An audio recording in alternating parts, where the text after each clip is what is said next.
What's this? A bunch of college students strap lawn jockeys on Dobermans? No, these are robo-jockeys for indoor horse racing. Yes, that's right, indoor horse racing. The horses are about half the size of thoroughbreds, and the jockeys are about the quarter of the size of real jockeys, and the idea is about 1/100th as stupid as roller derby. Apparently, they run on remote control, and to coax them along, you dangle a battery in front of the jockey. Let's just hope the radio antenna doesn't pick up some Guns N' Roses, or you're going to have one mighty stampede on your hands there. Yee-haw! Friends, the holidays are a time for smiling, so here's a Christmas gift from the commander to you. Some scenes from Chevy Chase's new movie, National Lampoon's Christmas Vacation. Written by John Hughes, a veteran of National Lampoon in the late 70s and the writer and director of 8,000 teen comedies. Some trivia here. Did you know that Chevy Chase also wrote for Mad Magazine? And that the executive producer of this movie, Matty Simmons, was also a writer for National Lampoon. It all comes around. Well, anyway, you think you've got problems? Take a look at how Clark Griswold's holiday is turning out.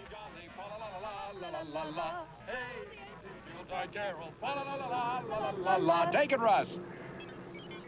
Oh, yes, there they are, the Commander Rick Christmas balls. You know, all this talk about holidays has got me sort of depressed, I guess, because, well, I'm kind of alone up here. But we're all alone, aren't we? That's the problem with holidays. You're obligated to have a good time. Well, some of us just can't turn on and off our happy faces just like that. I mean, let's be realistic.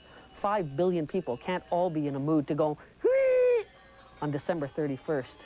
Some of us are in touch with our feelings, and we have to go with them. And hey, if you're feeling depressed over the holidays, don't get more depressed because you're depressed. Tell you what, treat yourself. Be nice to yourself. Go out and buy yourself a few science fiction books or a nice thick stack of comic books. Clean out a whole rack, what the heck. Or just sit yourself down in front of a couple of good classic science fiction films. Mars Needs Women. Mars should talk. Anyway, prisoners of gravity, this is Commander Rick wishing you a happy holiday and peace on Earth.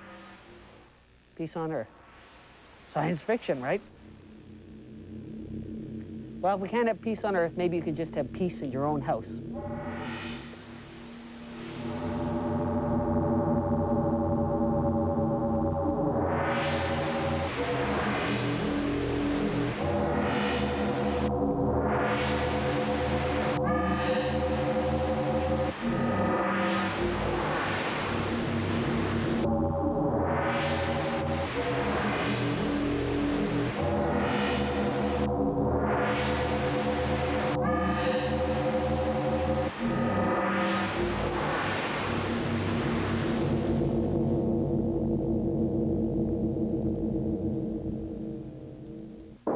Now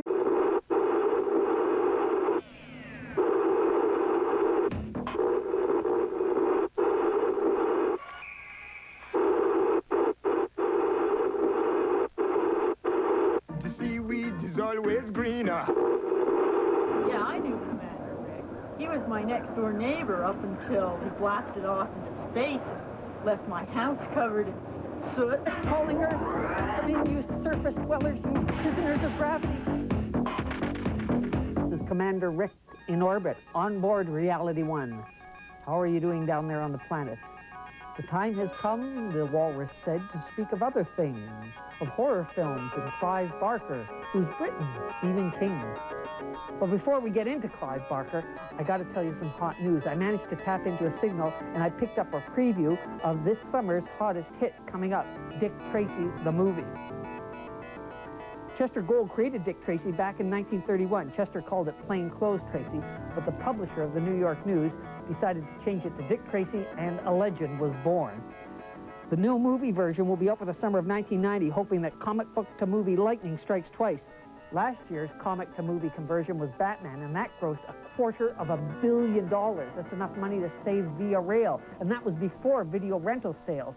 And just like Batman the movie not being the first time that the Dark Knight detective had hit the silver screen, this new Dick Tracy movie is not the first time that Dick Tracy has been up on the silver screen either.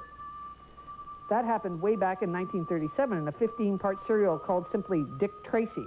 Then it was Dick Tracy's G-Men, Dick Tracy versus Crime Incorporated, Dick Tracy versus Q-Ball, Dick Tracy's Dilemma, and Dick Tracy meets Gruesome. Now it's Warren Beatty as Dick Tracy and Madonna as Breathless Mahoney. take a look at this. I'll run it for you. I want you to pay attention to the rubber prosthetic makeup they have on the villains. This is great stuff.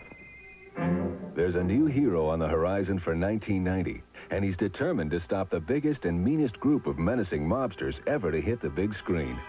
Warren Beatty stars as Dick Tracy, the most popular crime stopper of all time in Walt Disney Pictures' Dick Tracy.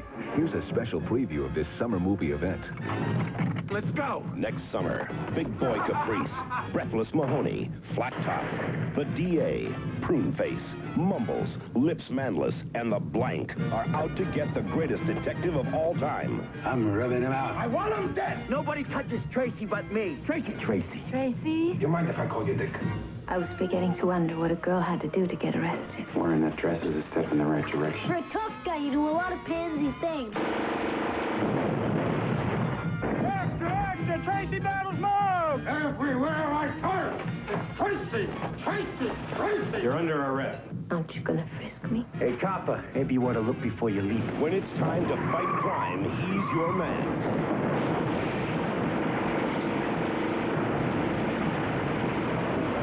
Walt Disney Pictures presents Warren Beatty as Dick Tracy Whose side are you on? and Madonna as Breathless Mahoney. Are you gonna make a move? Do I have to do everything? I'm on duty. Dick Tracy, coming next summer to a theater near you. I'm on my way.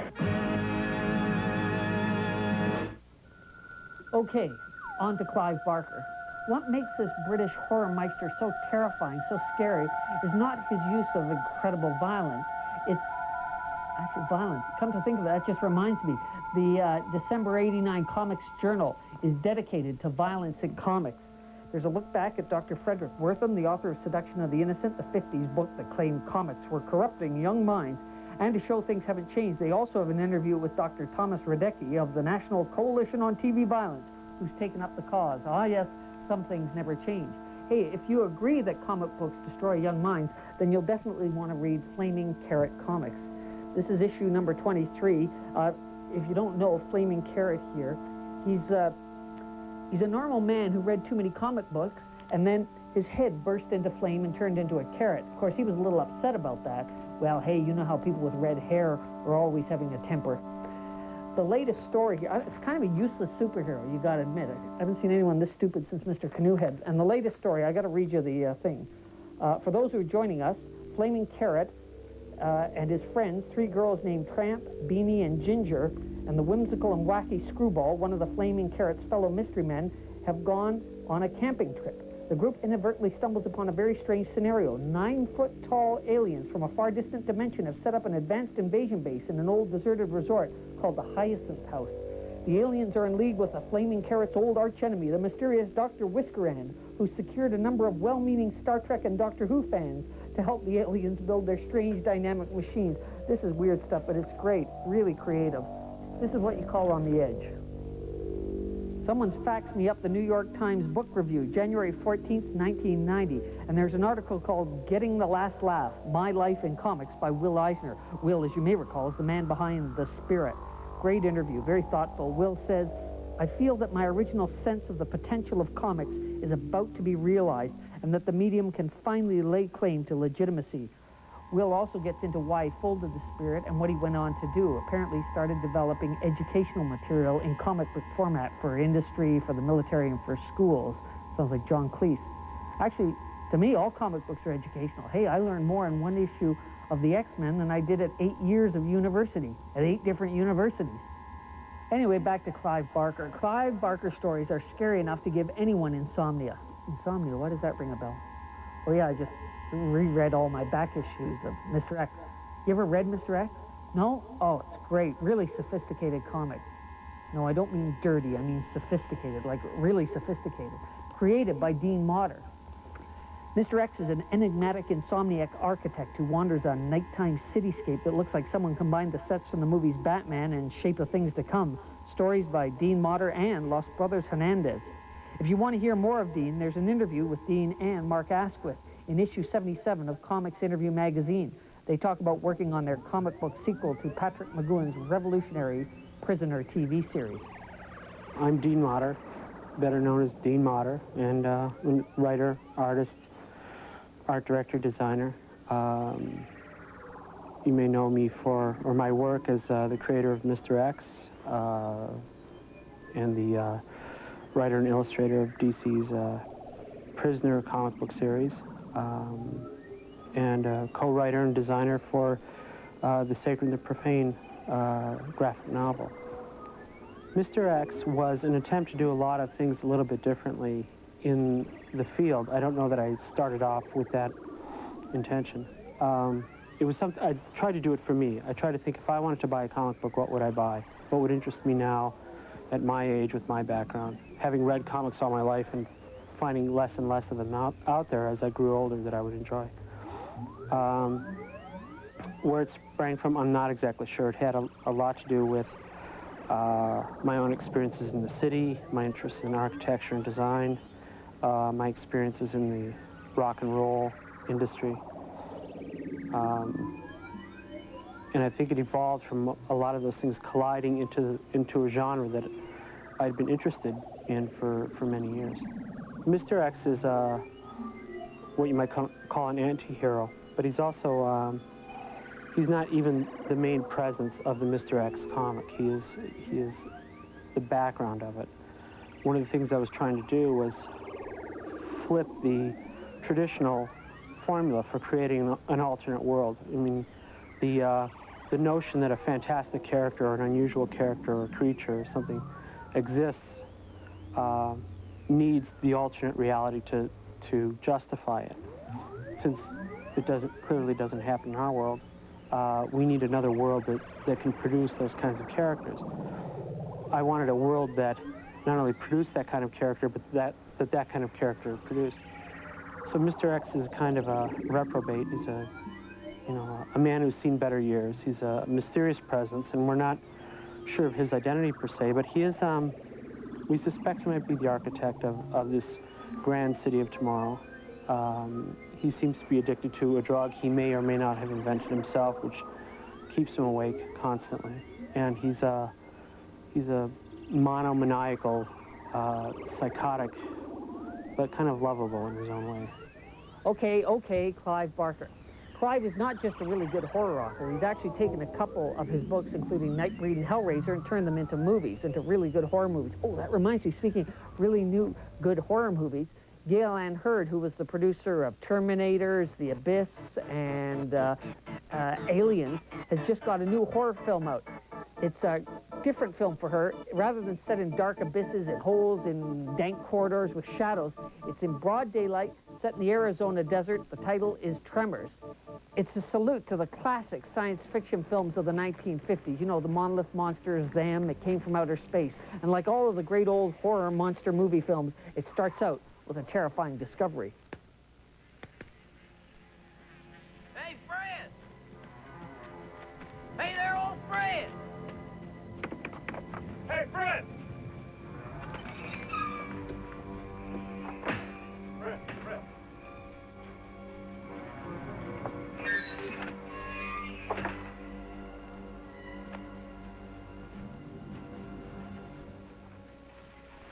This is weird. This is real weird. Oh, Jesus! What the hell's going on? I mean, what the hell is going on? Finally, monsters that aren't covered in slime and goo. The creatures, called graboids, were designed and constructed by Tom Woodruff and Alec Guinness of Amalgamated Dynamics. They'd done work on Aliens, Predator, and Terminator. But this was the first non-slimy monstrosity they'd created. Woodruff said, "We wanted the thing to look like it belonged in the desert, like a piece of the environment.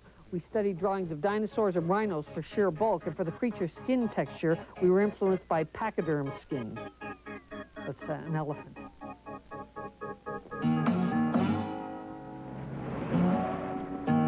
Welcome to Perfection, Nevada, land of opportunity. You know how close I am to leaving this place right now? How close? Where a man can make a clean living. See, we plan ahead. That way we don't do anything right now. Earl explained it to me. Hey, Mindy, what's the count? 640. In Perfection, they say there's nothing new under the sun, but under the ground.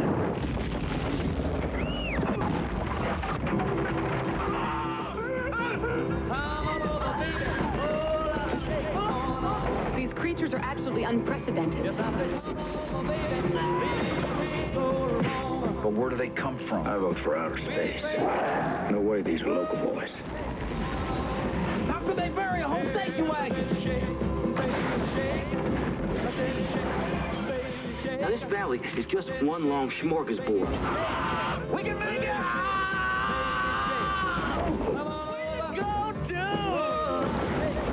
That's how they get you. They're under the ground. Them prairie dog burrow. We arm ourselves. We set perimeters. We stand guard. Kevin Bacon. We could get in People magazine. Fred Ward. People. Hell. National Geographic. Now, some people out there I know are going to start claiming that the graboids in Tremors are a ripoff of the sandworms in Frank Herbert's novel Dune. You know, they figure there'll be a big court case to settle who thought of it first, like the one that's going on in Calgary now between George Lucas and Dean Preston over who came up with the idea for the Ewoks. The graboids are a ripoff of Dune sandworms? Wrong. Tremors is a horror movie, a monster movie, a classic monster movie straight out of the 50s. Dune was Frank Herbert's sprawling epic about ecology, religion, politics, war, power, love, and interplanetary empires. The book was huge, and back in 1963, no one wanted to print huge books. 20 publishers rejected it until Chilton gave it the green light. Chilton makes all those auto repair manuals, so they were used to printing big books for specialty markets. They probably thought it was a guide to dune buggies. Frank Herbert wrote his first story at the age of 9. It started out, "This is a story of love adventure," and Dune, first published in 1963, was just a continuation of a trend. The ecological message in Dune is actually really a good read. If you're getting into Herbert, I recommend you read The Desadai Experiment. It's completely different, not in the Dune series, and to my mind, it's a much better story. It's the story of intelligence, and it's a story of intelligence involving the Desadai Experiment, or Desadai Experiment, or Dosadai, I don't know how to pronounce it, but however it is pronounced, it's a story of intelligence. Ah, if only I had more, I'd know how to pronounce it. And one of the themes that Herbert addressed again and again was the idea of intelligence. When he wrote Hellstrom's Hive, based on a friend of his, Hellstrom's Chronicles, the bug expert, he wrote a book about hive mentality. In a way, it's a kind of utopia, so many minds all working together, but to us, to humans, it's a really repellent way to live as part of a hive, as a small cog in a wheel. Herbert was fascinated with intelligence. If you want to do some reading about Herbert, take a look at books like these two. Okay, back to Clive Barker. A lot of Clive's horror stories draw on myths and fairy tales. And speaking of fairy tales, by the way, have you heard that the animated version of Hans Christian Andersen's fairy tale The Little Mermaid, the one made by Disney, is just doing boffo box office? It's being hailed as the new classic Disney animation. Every reviewer I've managed to tune into is raving about the film. And in fact, come to think of it, I know the man behind the pencil behind Sebastian the Crab. He's Duncan Marchbanks, and he's Canadian. Let's bring him up in LA, area code 213, see what he has to say about the film. Duncan? One ringy-dingy. Duncan? Hi, Rick. Duncan! I came down here to work for Hanna-Barbera, and after a while I sort of wound up here. It's a G-rated picture that's suitable for general audiences, not just kids. If you like musical comedies, it's a great musical comedy. If you don't like musical comedy, you'll still like the song. And a great Hans Christian Andersen story with a happy ending.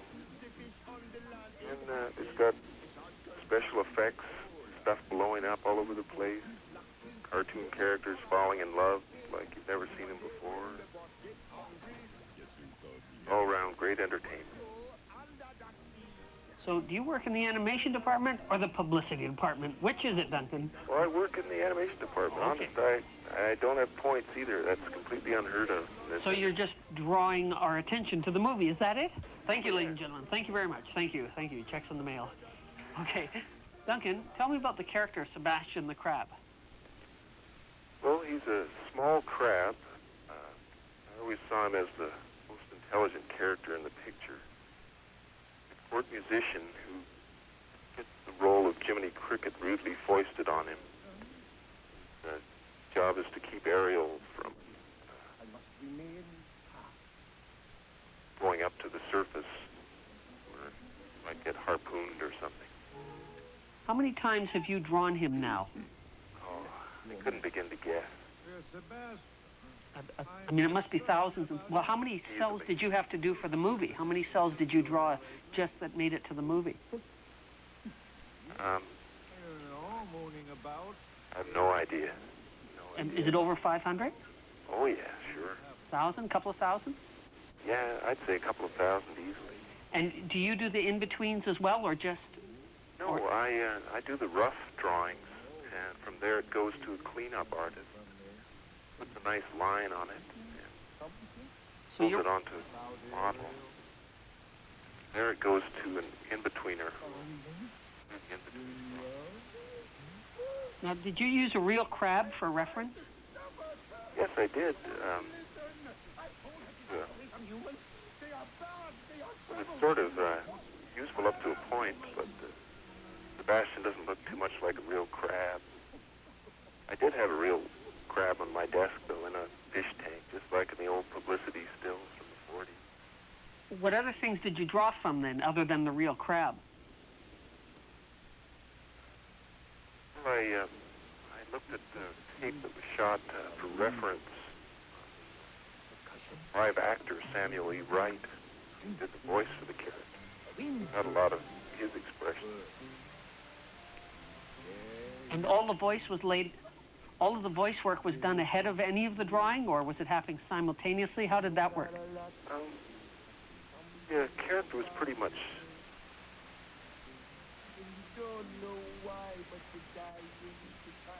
Yeah, the voice was done for a number of sequences before I started into work on it. But there were voice recordings being done simultaneously.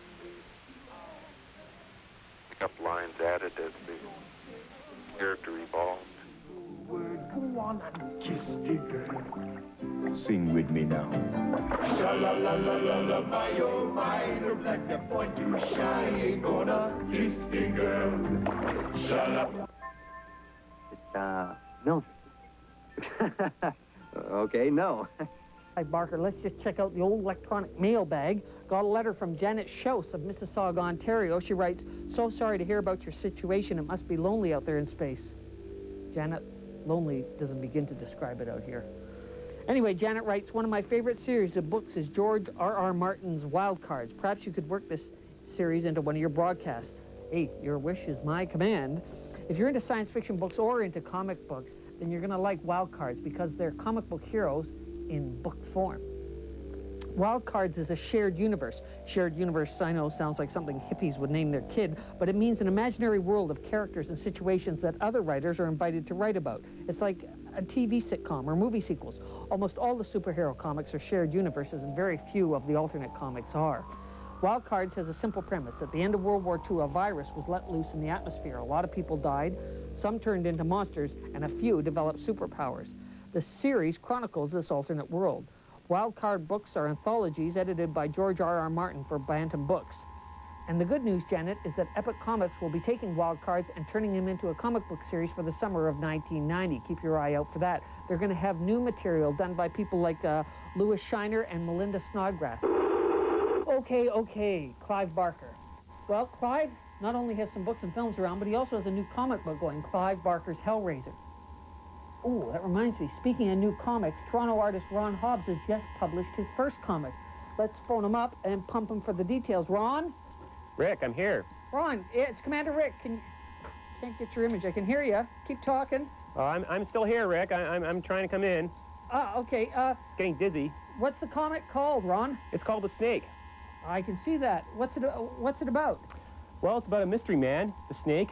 He wears an overcoat and a mask, and he roams the city of danger, of shadows, where the whole city is overrun with criminals and gangs.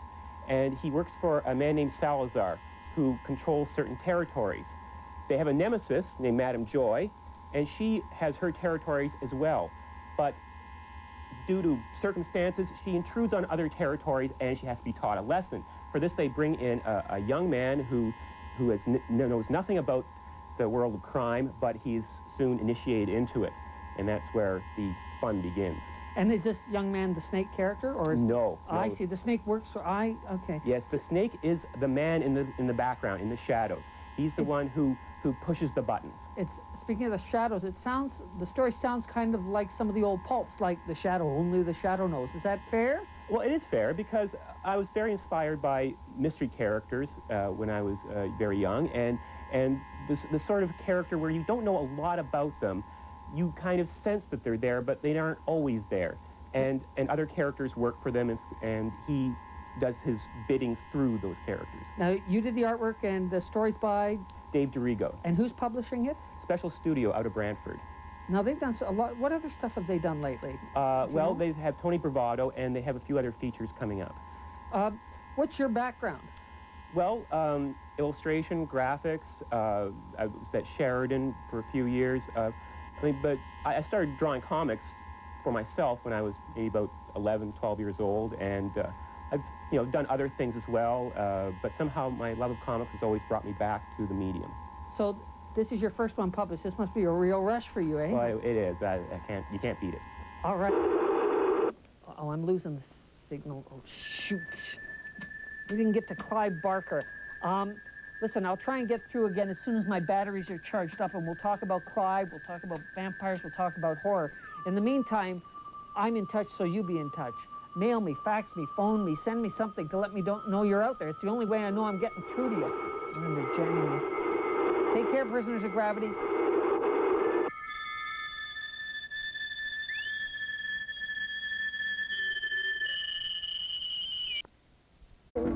Mayday. This is Commander Rick calling Earth. Come in, you surface dwellers, you prisoners of gravity.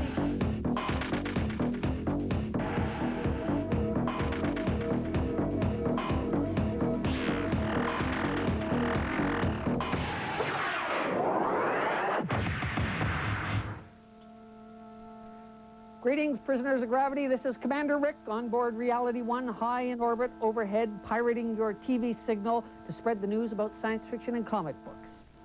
You know, when I tune into all the science fiction and comic book stuff going on, and I talk to the people who create it, I get really jealous. I kind of wish I could do that for a living. In fact, well, okay, I wish I could do anything for a living, but being 22,000 miles straight up in orbit kind of limits your career options. Hard to be upwardly mobile when you're already this far out. But I've been thinking, you know, this is the age of miracles and wonders. This is the long-distance call. I got a fax machine. I can tap into phone lines up here. Why can't I have a career in science fiction or comic books? Why can't you have a career? So if you've ever kind of wished for a career, or if you're seriously thinking of a career in science fiction, comic books, animation, or whatever, get a pencil and paper ready. We're going to do us a little research. Or if you don't have a pencil and a paper, then you probably got a VCR. So throw a tape in and hit record. While you're doing that, I'll stall with some news.